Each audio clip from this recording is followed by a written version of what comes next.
Welcome to bird media. నేను మీ పవన్ కృష్ణమూర్తి. పొద్దున్నే సుప్రభాత సేవలాగా జగన్మోహన్ రెడ్డి గారి ట్విట్టర్ సేవ కూడా మొదలైపోయింది. ఆ ట్విట్టర్ సేవలో ఆయన ఇవాళ కూడా అంటే నిన్న దాదాపుగా ఒక 18 గంటల క్రితం చాలా సుదీర్ఘమైనటువంటి ఒక పోస్ట్ వేసి దిశ అనేటువంటి చట్టానికి సంబంధించి, అంటే బేసిక్గా చట్టం అనేది లేదు, దానికి సంబంధించి చెప్పుకొచ్చారు. ఏంటి అనేది మనం చూస్తే ఇది 2xలో చూడండి, కుదిరితే 4xలో కూడా చూడండి ఒకసారి. దిశ అనే చట్టాన్ని ఉపసంహరించుకుంటూ చంద్రబాబు ప్రభుత్వం తీసుకున్నటువంటి నిర్ణయం ఆంధ్రప్రదేశ్లో మహిళలు, చిన్నారులకు చీకటి రోజు మహిళలు భద్రకంటగా నిలిచిన ఒక సమగ్ర రక్షణ వ్యవస్థను రాజకీయ ఈర్ష్యతో నిర్వీర్యం చేయడం అత్యంత దురదృష్టకరం. సరే, ఇది సినాప్సిస్ మొత్తం అంతా ఇదే ఉంది. ఇందులో 18 పోలీస్ స్టేషన్లు ఏర్పాటు చేశారు. గ్రామ వార్డు సచివాలయం మహిళా పోలీసులు అందుబాటులో తీసుకొచ్చారు. 13,500 క్షేత్రస్థాయి భద్రతా రిపోర్టింగ్ వ్యవస్థ నిర్మించారు. 900 ద్విచక్ర వాహనాలు, 163 4 చక్రాల వాహనాలు, ప్రత్యేక పెట్రోలింగు, పాక్సో కోర్టులు, 12 మహిళా కోర్టులు కూడా ఏర్పాటు చేశారట. ఏకంగా కోర్టులు కూడా ఏర్పాటు చేశారట. చెప్పేవాళ్ళు జగన్మోహన్ రెడ్డి గారు అయితే వినేవాళ్ళు ఆంధ్రప్రదేశ్ ప్రజలని ఇక్కడే వస్తుంది సామెత.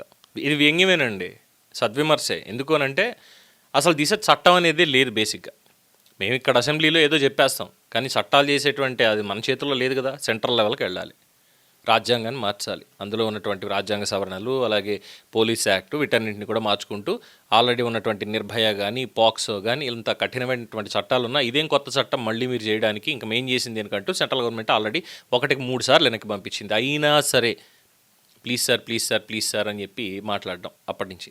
పైగా అప్పట్లో హోమ్ మినిస్టర్గా పనిచేసినటువంటి సుచరిత గారు రకంగా ఇంకో అడుగు ముందుకేసి జగన్మోహన్ రెడ్డి గారి కంటే గట్టిగా ఇంకా చెప్పేశారు. ఏంటంటే అందులో ఒకళ్ళకి ఉరిశిక్ష, ఇద్దరికి యావజ్జీవ కఠిన కారాగార శిక్ష, 21 మందికి ఏమో మొత్తం దాదాపుగా 21 మందికో 30 మందికో శిక్షలు కూడా పడిపోయాయని. శిక్షలు ఇదే దిశ చట్టం కింద శిక్షలు కూడా పడిపోయాయంటూ ఏకంగా ఆవిడ చెప్పడం. ఏమనాలి దీన్ని? అంటే ఇక్కడ ఎలా ఉందంటే పరిస్థితి, జగన్మోహన్ రెడ్డి లేనిది ఉన్నట్లుగా ఊహించుకుని 5 ఏళ్లు పాలన చేసేశారు అన్నటువంటి విమర్శలు అందరికీ తెలిసినవే కదా. సో అప్పుడు అధికారంలో ఉన్నప్పుడు తీసుకున్నటువంటి నిర్ణయాలు, చేసిన ప్రచారాలు, ప్రజలకు ఇచ్చినటువంటి హామీలు, వాటి మీద ఇప్పుడు ఏదో మేమే చేసామని ఆయన ఊకదంపుడు ఉపన్యాసంలాగా ట్విట్టర్లోని ఇంకో దాంట్లో సోషల్ మీడియాలో పెట్టి నేషనల్ మీడియాకు కూడా పంపిస్తూ ఉంటే, అయ్యా అసలు మీరు చేసినవి ఇవి ఉన్నాయా అన్నటువంటి ప్రశ్నలు వాటన్నిటి మీద ఎదురవుతున్నాయి. కానీ అధికారానికి దూరం అయిన తర్వాత కూడా ఇంకా నేను అధికారంలోనే ఉన్నప్పుడు చేసినంత వీళ్ళు నాశనం చేస్తున్నారు అనేటువంటి ఆ మూస ధోరణి మాత్రమే కొనసాగుతోంది. దిశ బిల్లు విషయంలో ఆయన చేసినటువంటి వ్యాఖ్యలు చూస్తే ఇదే అనిపిస్తోంది. దిశ బిల్లు ఉపసంహరణని మహిళా భద్రతకి చీకటి రోజుగా అభివర్ణించినటువంటి జగన్మోహన్ రెడ్డి గారు మరి వారి ప్రభుత్వ హయాంలో ఏకంగా 1,5 మందికి పైగా ఈ దిశ యాప్ని డౌన్లోడ్ చేసుకున్నారట. వేలాది అత్యవసర కాల్స్కి పోలీసులు స్పందించేశారట. గణాంకాలు కూడా ప్రస్తావిస్తున్నారు. మరి SOS ఏంటి? ఫోన్ కొంటే SOS అనేది ఉంటుంది, అది ఎమర్జెన్సీ సిస్టమ్ అన్నింటికి. సో ఇక్కడ ప్రశ్న ఈ దిశ అనేటువంటి అప్లికేషన్ గురించి కానే కాదు. అసలు ఈ బిల్లు అనేది నిజంగా చట్టంగా అమల్లోకి వచ్చిందా అంటే లేదని అందరికీ తెలుసుగా.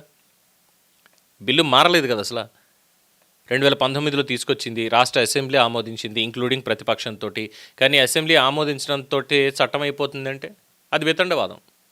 ఇక్కడ రాజ్యాంగ ప్రక్రియ పూర్తవ్వాలి. నేర శిక్షా స్మృతికి సంబంధించినటువంటి అంశాలు రాజ్యాంగంలోని ఉమ్మడి జాబితాలో ఉన్నటువంటివి, అలాగే కేంద్ర చట్టానికి సవరణ, అది రాష్ట్రం కేంద్ర చట్టానికి విరుద్ధంగా చేసేసింది.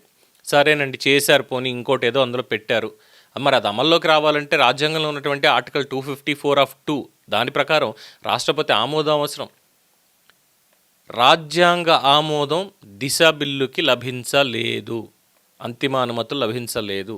అసెంబ్లీలో మేమేదో ఓటు వేసేసి ఆమోదించాం, కానీ చట్టంగా వచ్చినటువంటిది లేదు.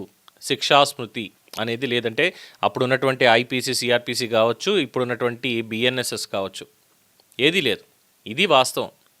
మరి ఇప్పుడు ఆ బిల్లుని ఉపసంహరించుకుంటే మహిళల భద్రత కోసం ఉన్నటువంటి చట్టాన్ని ప్రభుత్వం రద్దు చేసేసింది అనేటువంటి ఈ తప్పుడు ప్రచారం చేయడం ఎంతవరకు సరైంది?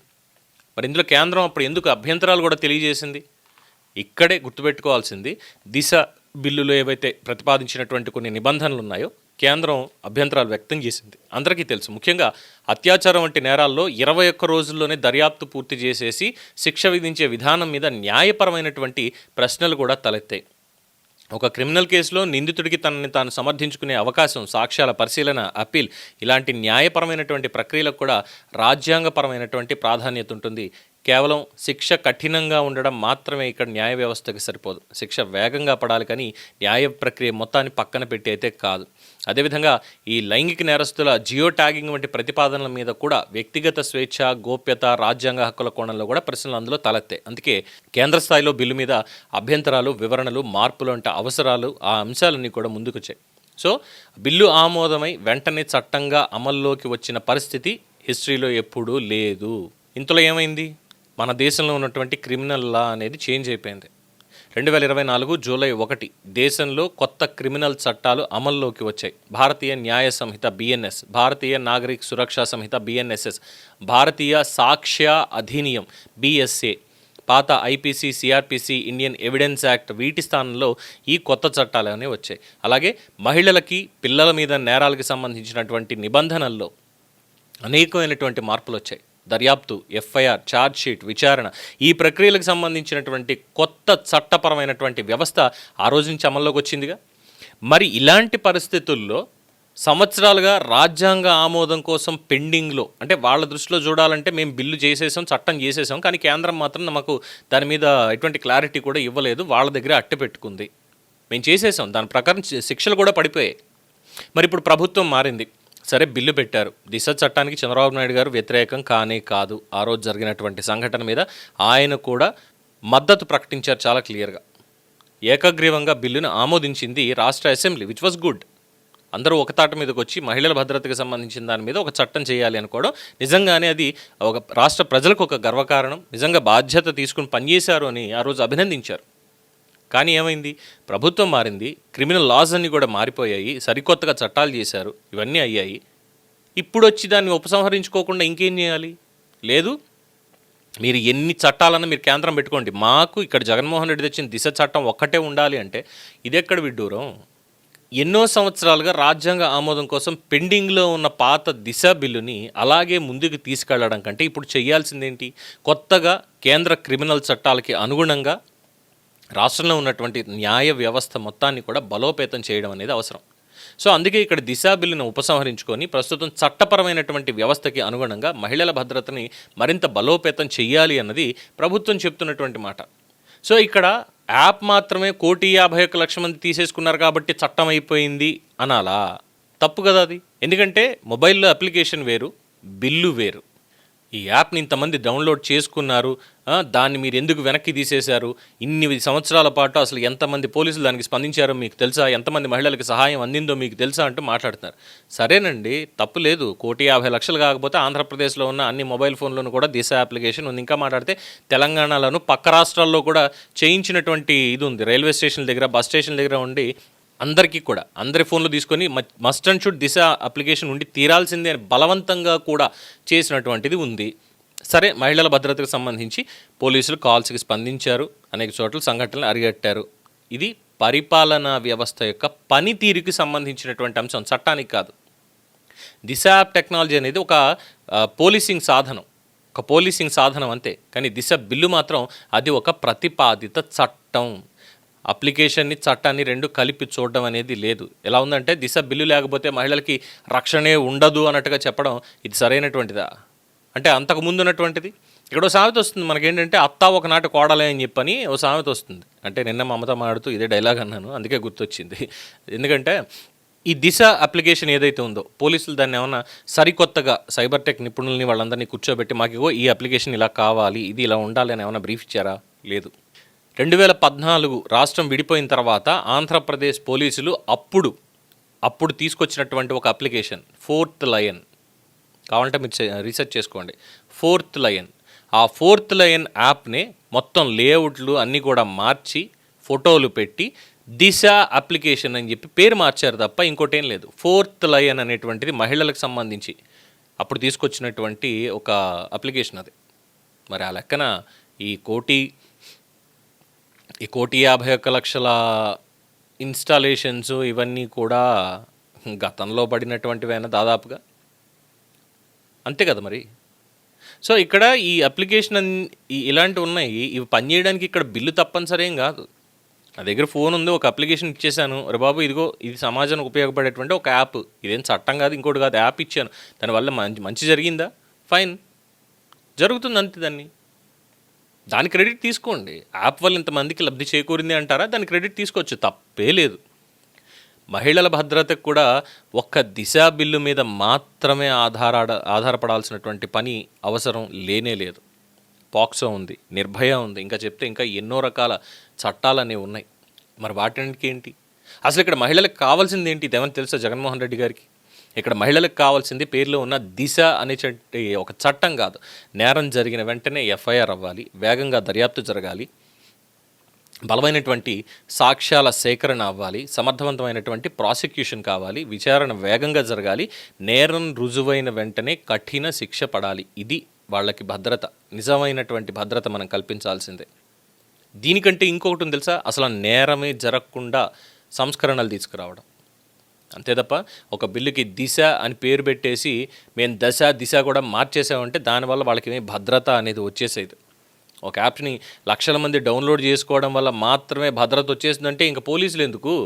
కేవలం కొంతమందిని పెడితే సరిపోతుంది కదా, కాల్ సెంటర్ పెడితే సరిపోతుంది కదా. ఇక్కడ వ్యవస్థ పనిచేస్తేనే భద్రత అనేది వస్తుంది.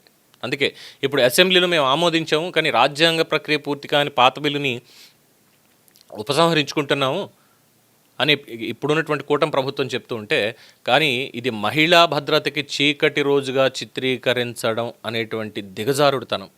ప్రభుత్వం కొత్త క్రిమినల్ చట్టాల పరిధిలో మహిళల భద్రత కోసం ఇంకా ఏం చేస్తోంది, పోలీసింగ్ని ఎలా బలోపేతం చేస్తోంది, దర్యాప్తు వ్యవస్థను ఎలా మెరుగుపరుస్తోంది, కోర్టుల్లో వేగం విచారణ ఎలా పెంచుతోంది, ఇది ప్రశ్నించాల్సిందే.